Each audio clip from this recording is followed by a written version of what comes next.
नमस्कार। हमारे YouTube channel Kaushik classes में आपका स्वागत है। आज हम 12वीं कक्षा का अध्याय नंबर 3 लेकर आए हैं, जिसमें मैं आपको रहीम दास जी के बारे में बताऊंगी। रहीम का पूरा नाम अब्दुल रहीम खाने खाना था। इनका जन्म 1556 ईस्वी में हुआ था। इनके पिता का नाम बैरक खां था, जो कि मुग़ल बादशाह हुमायूं के संरक्षक थे, और इन्होंने उनकी मृत्यु के बाद इन्होंने अकबर का सुरक्षा का दायित्व निभाया था। रहीम बचपन से ही साहित्य प्रेमी थे, बुद्धिमान थे। उन्हें अपने माता पिता से वीरता, राजनीति, दानवीरता तथा काव्य जैसे गुण विरासत में मिले हैं।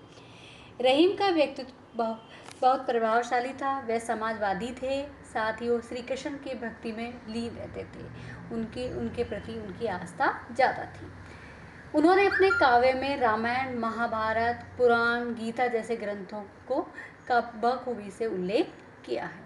काव्य में नीति, भक्ति, प्रेम, श्रृंगार का सुंदर समावेश मिलता है उनके दोहे में, और साथ ही उनकी कृतियां हैं दोहावली, भैरव नायिका, वेद रास, पंच अध्याय, मदन अष्टक तथा नगर सो। इनके रहीम जी के दोहे, सोरठा, भैरव तथा छंद बहुत ही विशेष महारत हासिल किए हुए हैं।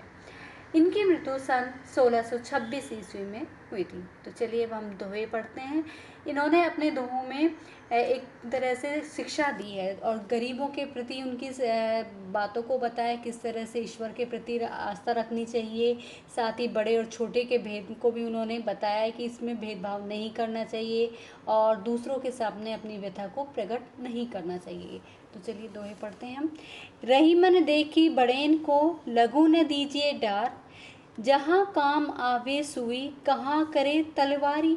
तो यहाँ पर कहा गया है कि लघु का मतलब छोटे से है, बड़ेन का मतलब बड़े से है, और तलवारी का मतलब तलवार से है। तो रहीम दास जी कहते हैं कि जहाँ पर बड़ों को देखकर छोटों का त्याग नहीं करना चाहिए। कैसे करें, बड़े पुरुष बन जाते हैं तो छोटों को त्याग नहीं करना चाहिए। तो यहाँ पर उन्होंने एक उदाहरण के रूप में कहा है कि जहाँ काम आवे सुई, कि जहाँ पर सुई का काम होता है वहाँ पर तलवार काम नहीं करती। जैसे सुई किसके काम आती है, सिलाई के काम आती है। उस पर यदि आप तलवार से उसको सिलेंगे तो नहीं सिलेगी। तो इसलिए कहा है कि दोनों का अलग अलग महत्व है, छोटी और बड़ी वस्तु का, इसलिए दोनों का महत्व अलग अलग है, तो उनको साथ रखना चाहिए, उसे अलग नहीं कर देना चाहिए। एक सादे सब सदे, सब सादे सब जाए, रहीमन मूल ही सींच बो, फूल फले अधाय।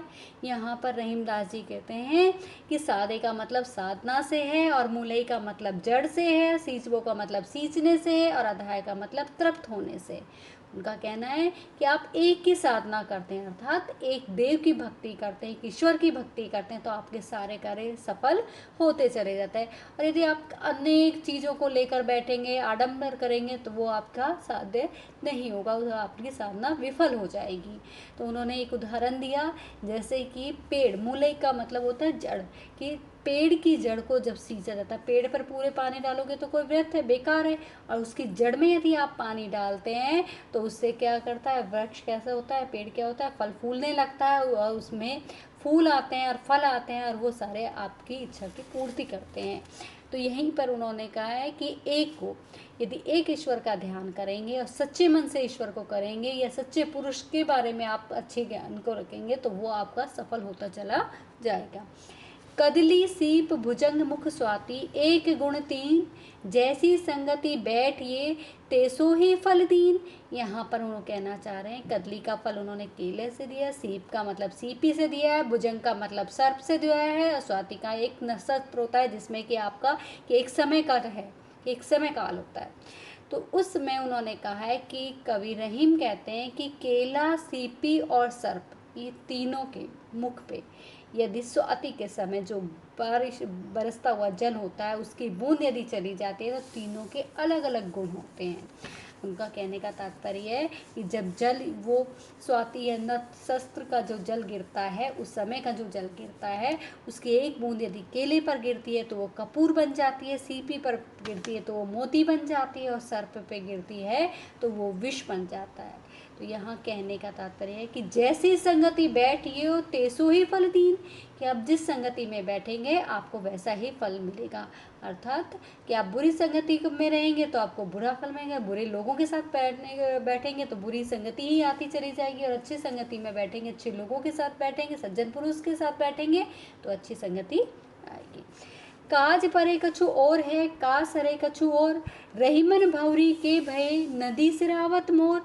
यहाँ पर रहीमदास जी कहते हैं काज, काज का मतलब है काम से, और सरे मतलब दूर जाना, और भौरी का मतलब यहाँ पर है विवाह से कहा गया है कि विवाह के समय जो फेरे लिए जाते हैं, और सिरावत का मतलब रहता है समर्पित करना, कि काम के समय तो व्यक्ति कुछ और होता है, जब आपका काम होता है तो आप क्या करते हैं, दूसरे की चापलूसी भी करते हैं, अपना स्वार्थ भी दिखाते हैं, उसका मान सम्मान भी करते हैं, लेकिन आप क्या करते हैं, जब वो काम नहीं होता तो आप अलग हो जाते हैं, दूर निकल जाते हैं, उसे पहचानते भी नहीं है।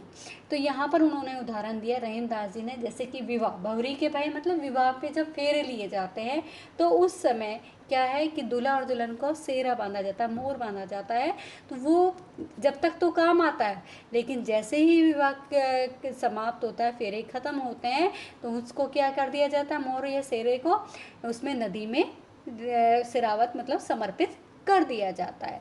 तो ये कहने का तात्पर्य है कि जब आपका काम होता है तो आप कुछ हो, तो आपका व्यवहार कुछ हो जाता है, और जब आपका काम नहीं होता तो आपका व्यवहार दूसरी तरफ चल जाता है, आप पहचानते भी नहीं हो। तो ऐसा नहीं करना चाहिए। जो रहीम उत्तम प्रकृति का करी संकट कुसंग, चंदन विश्वापत नहीं लपटे रहत भुजंग।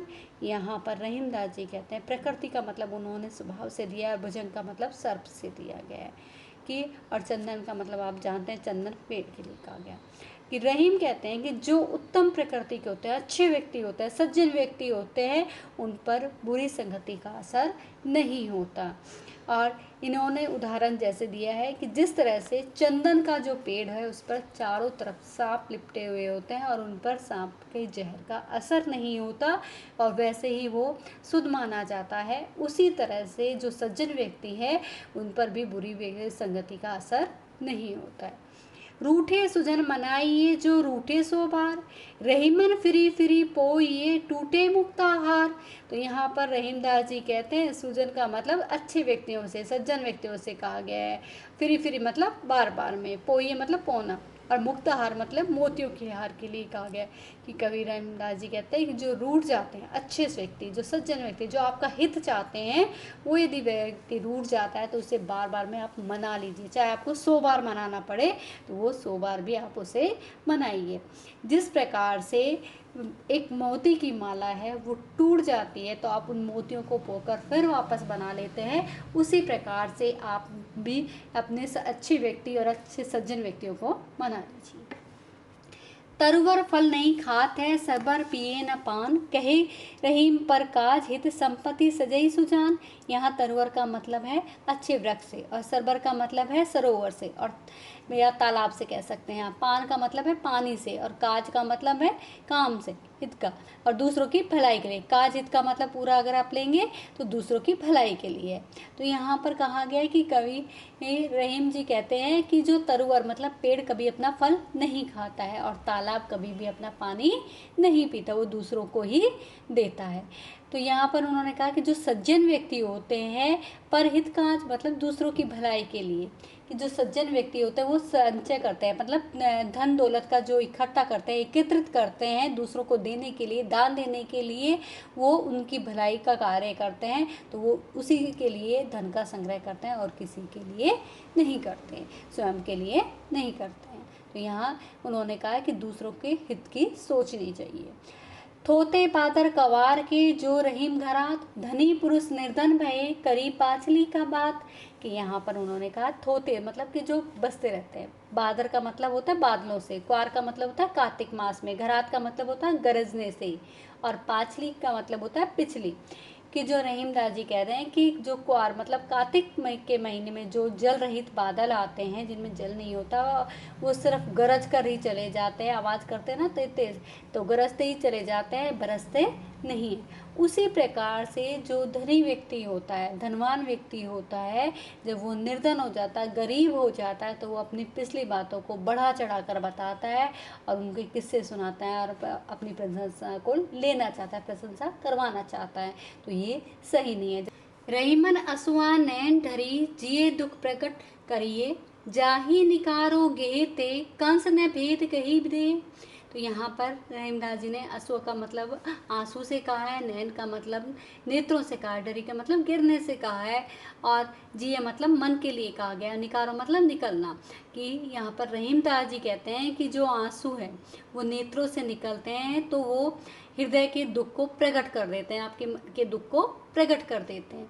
और जाके निहारोगे, और यदि व्यक्ति दुखी होकर या उसको परेशान करके वो निकल जाता है घर से बाहर, तो वो दूसरों के सामने अपनी व्यथा को प्रकट करता है, तो वो क्या कहलाता है कि सारे घर की व्यथा को बता देना, अर्थात कि घर का भेदी लंका ढाए, ऐसी स्थिति हो जाती है, क्योंकि वो उसके अंदर वो दुख भरा हुआ होता है और वो दूसरों के सामने जाहिर कर देते हैं।